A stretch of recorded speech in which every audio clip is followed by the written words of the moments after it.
मैंने मलुकदास का एक पद पढ़ा। मलुकदास जी ने उसमें लिखा है कि आत्मज्ञान से उन्होंने सब कुछ पा लिया है और आत्मज्ञान मिल जाने के बाद उन्हें ईश्वर की भी प्राप्त हो गई है। ईश्वर रूपी उनको हीरा मिल गया है, इसलिए अब उनको इस दुनिया में दोबारा लौट कर आना नहीं पड़ेगा। तो मुझे ऐसा लगता है कि मलुकदास जी कहना चाहते हैं कि बिना आत्मज्ञान के आदमी इस मोह माया से छूट नहीं सकता और बिना मोह माया के छूटे उसे ईश्वर की प्राप्ति नहीं हो सकती। तो मलुकदास का वो पद मैं पढ़ना चाहूँगा जो उन्होंने लिखा है। उन्होंने लिखा कि अब की लगी खेप हमारी, लेखा दिया साह अपने को, सहजे चिट्ठी फाड़ी। सऊदी करत बहुत जुग बीते और दिन दिन टूटी आई। अब की बार बेबाक भय हम, जग की तलब छुड़ाई। चार पदार्थ नफा भया मोहि, बन जय कबहु न जइहूँ। अब ठहकाए बलाए हमारी, घर बैठे ही खइहूँ। वस्तु अमोलक गुप्ते पाई, और ताती वायु न लाओ। और हर हीरा मेरा ज्ञान जौहरी, ताहि सो परखाओ। देव पितर और राजा रानी, काहू से दीन न भाखों। कह मलूक मेरे रामे पूजे, और जीव बराबर राखो। मलूकदास जी इसमें कहते हैं कि अब की लगी खेप है हमारी, मतलब इस बार जीवन के इस पड़ाव पर आकर हमारी जो सौदेबाजी हुई, आत्मज्ञान की जो सौदेबाजी रही, वो सफल रही। मतलब हमारी खेप लग गई, हमारा नंबर लग गया इस बार हमारा जो ये यात्रा थी, जीवन यात्रा, ये सफल रही और इसके बाद मुझे मोक्ष मिल जाएगा और फिर दोबारा मुझे लौटकर इस दुनिया में नहीं आना है। उन्होंने आगे लिखा है कि लेखा दिया साह अपने को और सहजे चिट्ठी फाड़ी। भगवान ने, साह मतलब भगवान ने, जो हमारे स्वामी हैं, उन्होंने सारा हिसाब दे दिया और बिना किसी झंझट के निर्भय होकर उन्होंने हमारे पुराने जो बही खाते थे, जो पिछले कर्मों के लेखे जोखे थे, वो सारा कुछ उन्होंने समाप्त कर दिया है। मतलब मैं जितना मेरा वो प्रारब्ध था सब खत्म हो गया है और मैं अब किसी पाप पुण्य में नहीं फंसा हूँ या मैं किसी माया मोह में नहीं फंसा हूँ। मेरा सारा बही खाता खत्म हो गया। सऊदी करत बहुत जुग बीते, यानी उन्होंने लिखा कि सऊदी करत बहुत जुग बीते, दिन दिन टूटी आई। उनका अनेक युगों तक हमने इस संसार में सौदा लेन देन किया, मोह माया में फंसा रहा और हमें इसमें केवल मुझे घाटा ही मिला है, घाटा ही होता रहा है, फ़ायदा कभी नहीं हुआ। घाटा क्या कि हमेशा हमने यहाँ पे कर्म किया, अच्छे बुरे कर्म किए और उसका फल भोगने के लिए मुझे बार बार इस माया रूपी संसार में आना पड़ा।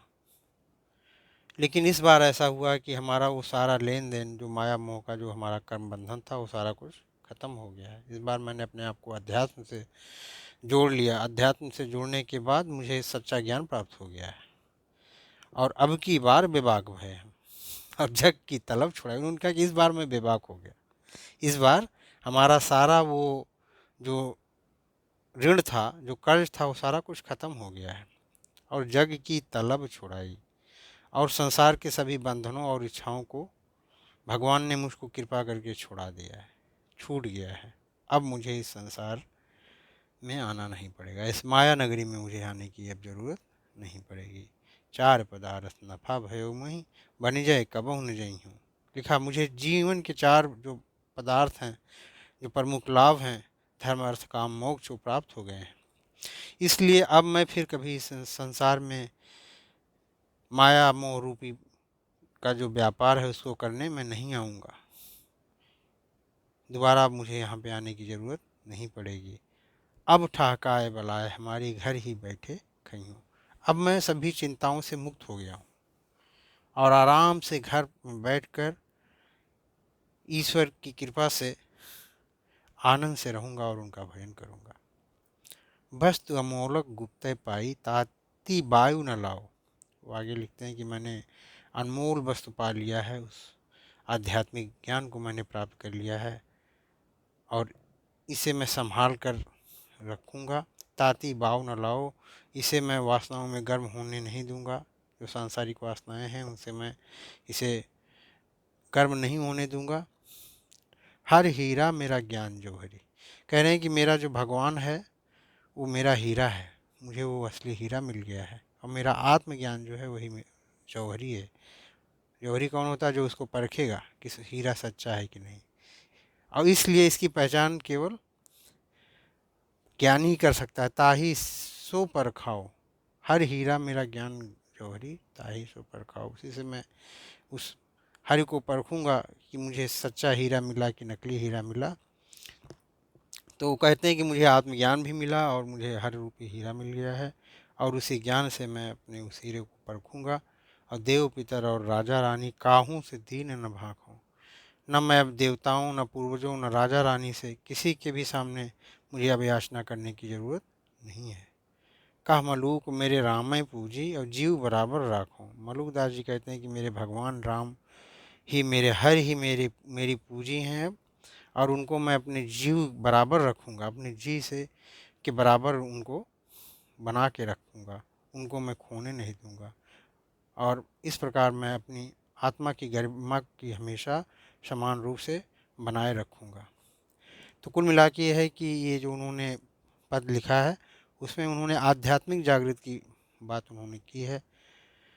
संत जो मलूक दास हैं वो ये समझा रहे हैं कि जिन्होंने संसार की मोह माया को छोड़कर आत्मज्ञान और भक्ति का मार्ग अपनाया है, वो कहते हैं कि अब उन्हें किसी से भी कुछ मांगने की कोई ज़रूरत नहीं है, क्योंकि उनकी असली पूंजी ईश्वर है, और वह ईश्वर उनको आत्मज्ञान के मिलने के साथ साथ उस ईश्वर की भी प्राप्ति उन्हें हो जाती है।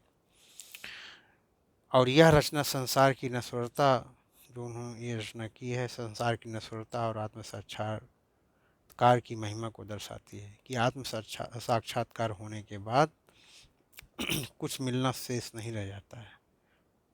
उसके बाद ईश्वर की आदमी को अनुभूत होने लगती है, और उस ईश्वर का अनुभूत होने के बाद आदमी को सारा सब कुछ मिल जाता है। कुछ ईश्वर को पाने के बाद कुछ पाना शेष नहीं रह जाता है। इसलिए मलुकदास जी कहते हैं कि भैया ईश्वर को भजो, भक्ति करो, उसके बाद आत्मज्ञान प्राप्त करो।